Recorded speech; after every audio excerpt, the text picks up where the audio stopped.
Tanse, tawao. Welcome everyone.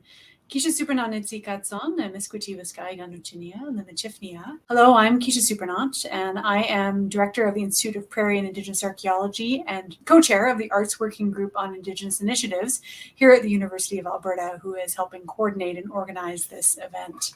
I'm going to begin today, as folks are joining, just acknowledging where I am situated and where the University of Alberta is situated, and that we're here on the lands of Treaty 6 and the homeland of the Métis Nation in what is called in Cree a Misquiti-Waskaigan, or Beaver Hills House.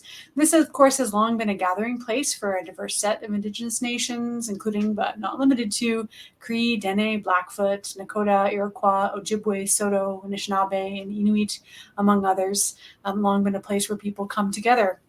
And we're really happy to welcome you here to the first in a series of events that celebrate the arts, so different aspects of the fine arts here, and celebrating some of the community connections that we have through the University of Alberta.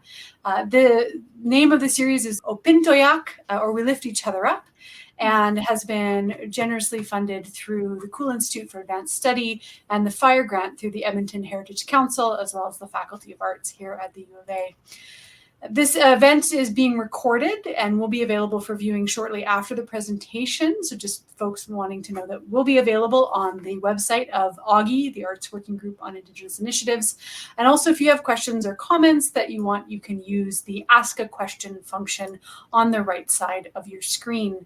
The group that has helped coordinate this is a committee of faculty, staff, and students from the Faculty of Arts.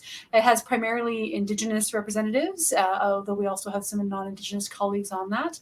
And I particularly want to thank the two elders and community members who work with us on AWGII for the wonderful name, ohpin'toyahk. We help each other up, and we're really indebted to them for helping us find the right word for this particular series. I'm going to invite Ken Williams now, who's going to, of course, invite our distinguished guest today in conversation. So just a couple of notes about Ken. Ken is on AWGII. He's one of our faculty representatives, and he's an assistant professor in the Department of Drama here at the U of A, as well as a graduate of the U of A with an MFA in playwriting. He's a playwright and dramaturge, primarily focused on new play development, and has won a number of awards, such as the Saskatchewan Arts Award for Artistic Excellence. And we're really grateful for him inviting a conversation with our distinguished guest, Reneltta Arluk. So Ken, I'll pass it over to you. Thank you, Keisha, and thank you everyone who's joining us here today. Thank you for that welcome.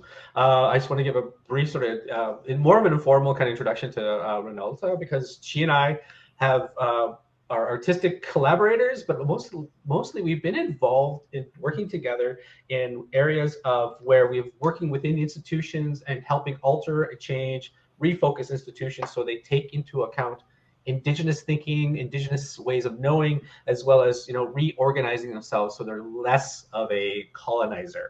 Let's just put it that way. And you and I had, as artists, had crossed paths many times, but we never actually got to work with each other in any kind of way. But as administrators now, you and I we've teamed up quite a few times, and it's been really exciting to get to know you on that side of things. So I think maybe with this conversation, both as artists and artistic leaders, I guess is another way to put it. I think I would like to see how I'd like to talk about that quite a bit. So what are you doing now, Reneltta? What's in your wheelhouse? What's in my wheelhouse? Well, I'm the director of Indigenous Arts at Banff Centre for Arts and Creativity. So I've been there. I signed my second contract with them. So I did my 3 years. I'm in for another 3. And it was formed under the TRC. So it always had an area at Banff Centre, but it was more of a sessional position that they did summer programming, leaned heavily in dance and literary arts, I think, at some point. And with the TRC Calls to Action in 2016, Banff Centre hosted a summit. And from that, their call to action was to create an all year round Indigenous arts led all arts programming. And then they did a search for a director, and that's when I applied and I got the position. So that's the big thing that I'm doing. I also still run my own theater company, ACPIC Theater, which is a project-based theater company that I've had for just about 20 years. And the mandate is to do Northern Indigenous, produce, present, create Northern Indigenous work, which is still quite active. And I do mostly playwriting and directing now, but I used to do more acting.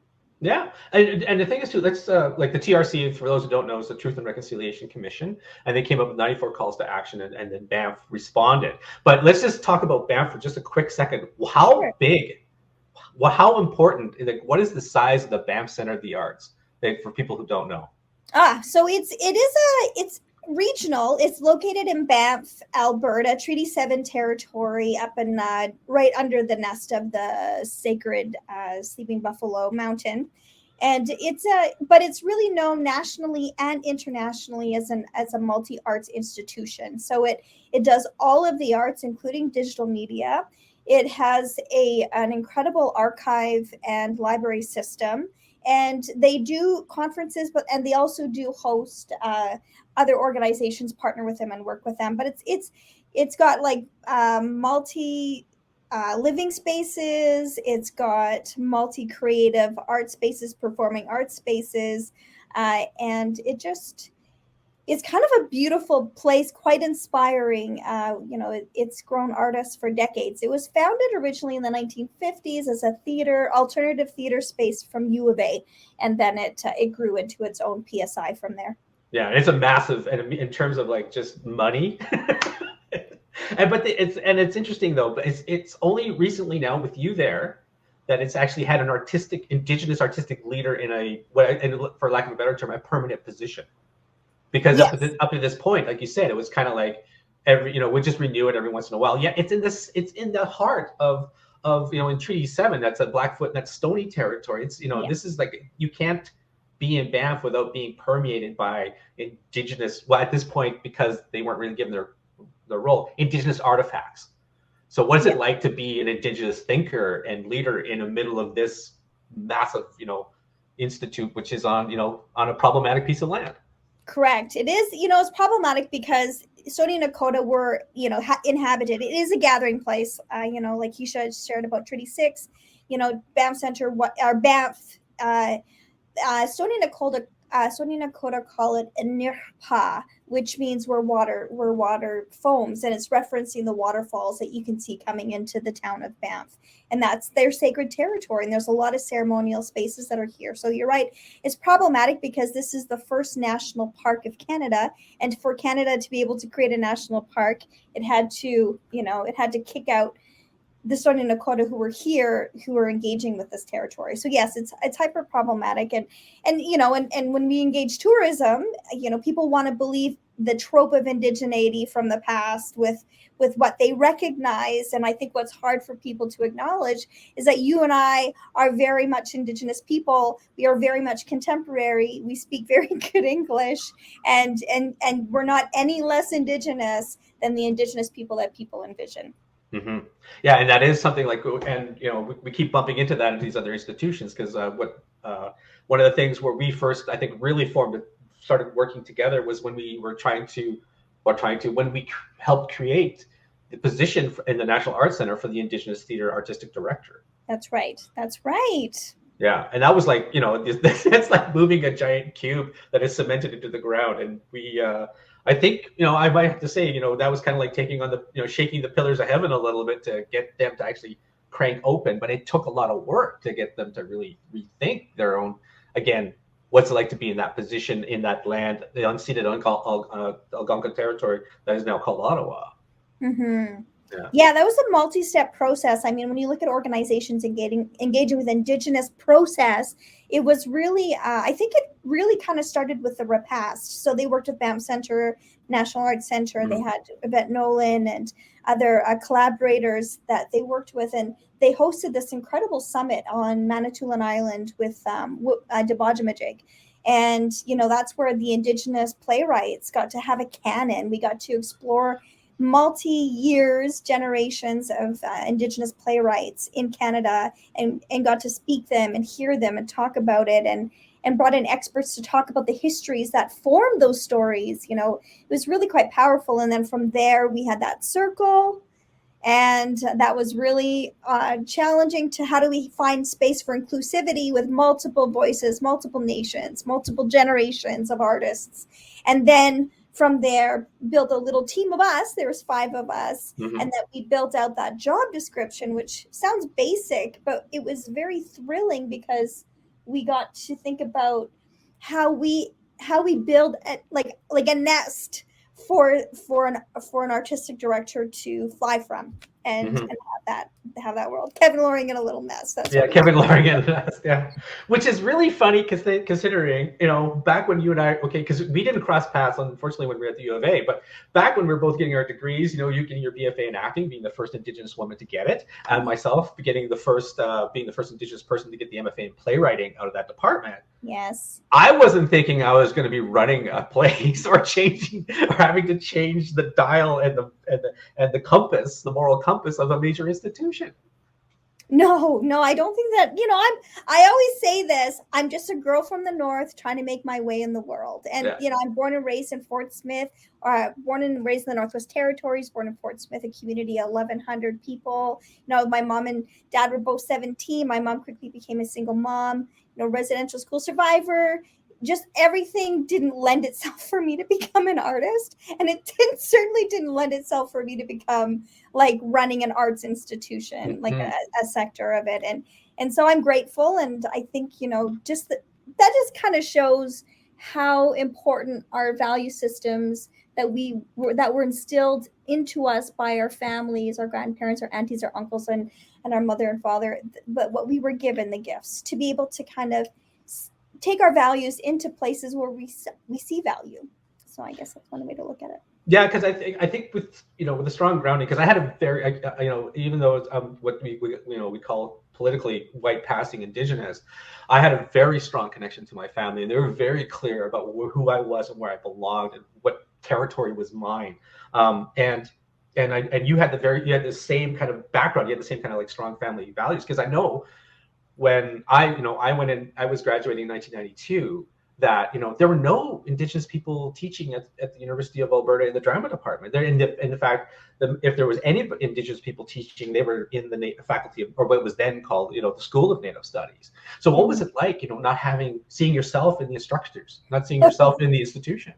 That was very challenging, I'm not gonna lie. I mean, I thankfully had Lorne Cardinal. You know, he was far ahead of me, but he was the first Indigenous man. And, you know, Lewis Cardinal was running the Indigenous arts departments or Indigenous department. So it was really great to have that little niche or that little nook of niche, I guess you could say, that allowed you to feel less lonely. I think the big thing, and even now, you know, Ken, we are still doing this work solo.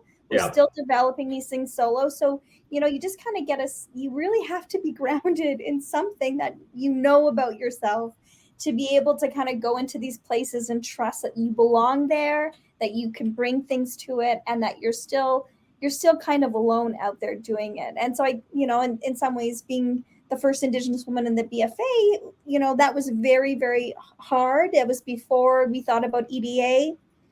Our idea, that was before we were thinking about the importance of place.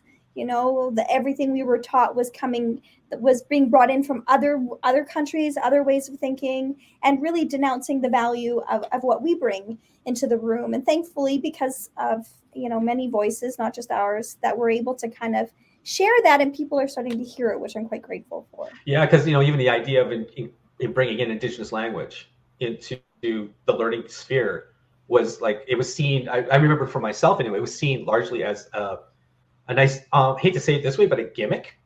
Like it's or like a bauble, like oh, that's nice. Here's handing someone a dream catcher. You know, they'd say it and hold it, it'd be nice, but it'd be like it would be something to look at, not something that was alive to them, not something that was valuable to them. I find that's been the biggest challenge I've had. You know, what is it? Have you run into the same kind of things, or have you? What are the kind of like equivalents to been for you? Yeah, when you think about language and inclusion, you know, like I've, I've taken over. I've officially taken over Macbeth with Polagan. Yes. I did it. I did that draft. I committed to it, and now it's like I feel like it's just super solid. And that idea, that language is, I've had people say, well, it's all in Cree. I'm like, it's definitely not all in Cree. So people are still trying to figure out how Indigenous language works in non-Indigenous text, or how we bring our ways of thinking and being using English and still allowing it to be centered in wisdom, Indigenous wisdom. But when we bring in language, people are like, oh, what's this? What's that? And do we need surtitles?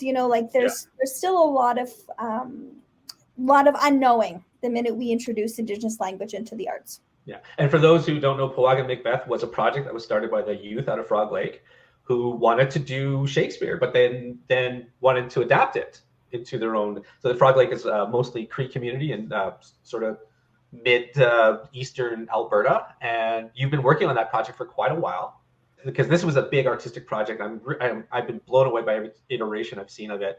Just like give a brief little history about about this really important. It's really intense.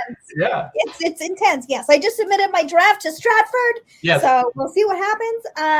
So Polagan is Dream Spirit in Plains Cree, and that really kind of came out of, you're right, working with Frog Lake. So I was brought into Frog Lake to adapt The Tempest with their drama class, and they then, like 2 weeks before I got there, they're like, we don't know The Tempest, we don't connect to it. We are wanting to do Macbeth with using the cannibal spirit as Macbeth. I was like, oh my God, we're gonna bring these two very present creatures into the space together and see what happens. But it ended up being quite powerful. They wanted to use greed as the main theme, and we worked with young people from grade 6 to grade 12, and we called it Frog Lake language. They adapted all the language. They performed it, but the elders kind of came out. I asked the elders to come out and offered them tobacco to talk about the cannibal spirit and bring that energy into the space in a good way, because I just felt like when we think about appropriation and we think about how that creature has just been so widely used everywhere, I wanted to kind of bring it and make it stay in the community. And so elders shared stories, youth received them, youth shared stories, elders received them. So it ended up being a really positive cultural exchange. So I went, well, two negatives do make a positive. This is proven science. From there, I decided to really see if it could translate outside of the community. If we brought these spirits together, would it have the same positive? And it was so positive. Would it have the same positive impact? And it really has. Every single time we've done it, every time we've brought it to different communities, when we brought different actors and creatives together, it's always been a transformational experience. So that's just why it keeps living, why it keeps going. And, we've gotten some beautiful support from elders and knowledge keepers to ensure that when we work with that energy, that we're all safe, that we're all protected. And so it's been so much learning about language, about protocols, about processes, playing with text, and just allowing. And when we think about Cree language, I think why it's always so transformational, it may not be the creature. It's the fact that Indigenous artists are using their language in a way that is heightened and as energetic and athletic as Shakespeare. And it really, again, it just shows how incredible our language is. And it always gets into this question too that seems to come up quite a bit. Why do we keep doing Shakespeare? Why do we keep doing Shakespeare, right? And it's really funny because one, me as a playwright, I keep going, well, he kind of did a good thing. He did, the work is good.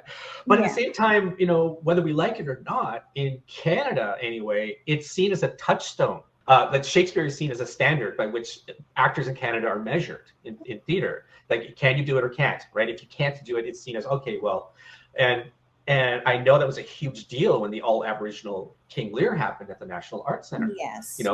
That was a proving point. That was a large group of our community of Indigenous actors and of, friends, family members, for lack of another word, clan members of the theater clan, who could get up there and say, yeah, we can do this. And it meant something. So, that was for me when hearing that these young people from Frog Lake wanted to do this, and then turning it into what it is, because now it's at Stratford, the Shakespeare Festival of the world. Yes. Right. So this is how important that is. I think that's a really major milestone for us to say as artists, and I get to look at you and go, my God, you did this for us. You didn't do this for all these young people. And it's like for us, every time there's an accomplishment like that, that's for us. We can sit there and go, yeah, we pushed the rock up another notch. Exactly. Because the truth is, and I do say this, is the truth is that the education system doesn't encourage or grow success for Indigenous students, young people in the school system, the Alberta school system, all the school systems. They don't encourage Indigenous success. And so especially when you're on the reserve, they have less funding support, and then they're taught they have to learn Shakespeare, 2 plays, they have to do all this work, and they don't see themselves in any of that work. And then you wonder, why is there not a success rate for Indigenous education? And it's like, well, where are they? Show me where they are. And then, and then talk to me about this conversation, and so that was also the other prime reason is like, once it gets published, it's available in the education system. It's available for Indigenous students to see themselves in Shakespeare the way that, it should be imagined. And so that's the other side of it, is we need to see ourselves in the education system so that we can allow success. And it's not without insight. They saw the greed spirit in Macbeth, which they could relate to and understand. And that to me is like, yeah, that's right. They're not without knowledge. They're not without wisdom. It was right there. They just had to read it and approach it. Yeah, things are happening in Indian country in terms of the wealth of talent we can now rely upon. I was joking with our mutual friend Drew Hayden Taylor about 15 years ago, he and I could sit down with 3 other people in the theater community, and we would know exactly what everybody was doing. We just had, because our links, our degrees of separation were so limited, were so few, I should say, because the community was so small, that we knew what everybody was doing pretty much down to the end of the year. But we had the same conversation a couple of years ago, and I said, you know what, and that's a good thing. It's a good thing because now there's so much talented young people coming up. And they're creating. They're not picking up my plays, not picking up his plays. They're making their own work. And every year I see this brand new wealth of work coming up, and I'm really quite encouraged. Who have you seen recently that you would say, oh my God, I can't wait to see them and spread their wings even more? Oh, well, we have to talk about Kim Harvey, right? Like that. Yes. General as well, like pops into my mind immediately is just seeing how fearless that she is as a writer. She's all over Twitter. I love following her on Twitter, Kim Harvey. And like the Kamloops was such an incredible piece of theater. But again, it's about processes and like, how are we creating our own work? What does a room look like when we bring people together? Is it, we're not doing the standard, who are our co-creators? How do we hold space? What is protocol in theater for Indigenous theater makers? So I think that's one name that's very, like, one person that I get very, very excited about. I love the work that Yolanda Bonnell is doing. I mean, I think like she's an incredible human, incredible performer, and her writing is just so fearless. And there's some such strong creators out there that are doing it the way that they want to do it, and that they know that the answer is yes for them. Whereas I think in our generation, it felt like we had to do things kind of secretly. It felt like we couldn't really tell people, or that enthusiasm or that engagement of change wasn't as there as it is now. And of course, like, that's the part of being a trailblazer is being able to kind of do that work. Yeah, and I have to say, if for people want to learn more about Kim Harvey, buy the book Kamloops. In it, she explains her philosophy of creating work from an Indigenous perspective, but also how to invite people into that community and into that circle. And she uses she talks about building the fire, and it's a brilliant, simple and clear way to create art together. And I'll let her words speak for themselves. Yeah. We do have a question, and the question thing from Oliver. Worked at Banff Center several years ago. What are the engagement points between the Banff Center and researcher students from the Faculty of Arts? Can you answer that one? Is that a bigger one, or is that something you can answer for us? How we build relation, right? Like, there's the ebbs and flows of institutional relations. But I mean, I feel like we do that, but it's just not on an MOU. I don't think they're like it's at an MOU place. But Ken, you've engaged in the Playwrights Lab with Brian Court. You've engaged with Playwrights Nest as a dramaturg. There's a lot. We did the dramaturgy gathering a number of years ago. So there's lots of engagement between U of A and Banff Center. I think there's lots of opportunity for crossover, and there's different ways to engage with Banff Center as a researcher through the Layton Studios or that kind of thing, and so or self-directed. So the relationship is there. It's very supportive and collaborative, but I couldn't say that there's actually any wording that says this is a U of A Banff Center collaboration. When I was coming up with the idea of the Indigenous Dramaturgical Center, I wasn't sure where it was going to be placed, and a lot of people were asking me, saying, like, kind of trying to gently pushing me towards, like, put it in Banff, right? And so, but you never know. We don't know how that's going to work out. And I chatted with Brian a couple days ago. Yep. And that there's that huge dramaturgy conference, and so I think he's looking at how Banff Center could be involved with that. So we'll see. Yeah, it's one of those things, like you and I, like, and so many people out there. We're all pushing, shoving, making things happen for Indigenous people. I feel like I'm like you and I are laying stones down, and for those to follow behind us have an easier path. Yeah. Oh yeah, one more person, Cliff Cardinal. Oh my God, you have to talk about Cliff Cardinal. Yes. Oh yes. He's he just knocked it out of the park at Crow's Theatre, and now he's going to be at Push Festival, and every work that he does just so excellent. And so yeah, absolutely that other one too. Keisha, it's back to you. Thank you for letting us have this time. Oh, thank both of you so much for that wonderful conversation. And just I think the tone of it is exactly what we're kind of hoping for, which is, engaging and celebrating, building those relations. And a lot of the work of AWGII is really about how we bring this way of being and knowing into these institutional structures, these boxes attached to concrete. I really like that metaphor of like, how do we move things that are often feel immovable? And so I think it was very inspiring. And of course, we're blazing the trail like for the next generations that come after us. And that's a lot of the work we're trying to do here. So thank you so much for that wonderful conversation. And to everyone who had been joining and engaging in the chat. Just wanted to let folks know this is the first in a series, and we have 3 currently planned, and we're hoping to continue the conversations as we move forward. So on February 17th at noon, we have Tanya Harnett in conversation with Rebecca Belmore. So don't miss that. It's going to be amazing. And then on the 17th of March, so a month later, we have Tanya again in conversation with Billy Ray Belcourt. So really amazing guests to have conversations with and to learn from. So we're just so delighted that you could all join us in the ohpin'toyahk, lifting each other up, right? We lift each other up together. And we, I think, Ken, you really summarized that so wonderfully. What we do for all of us. And so thank you so much, everyone. And I want to wish you all a wonderful evening and safe travels or journeys or wherever you may be. So hi, and thanks for being here.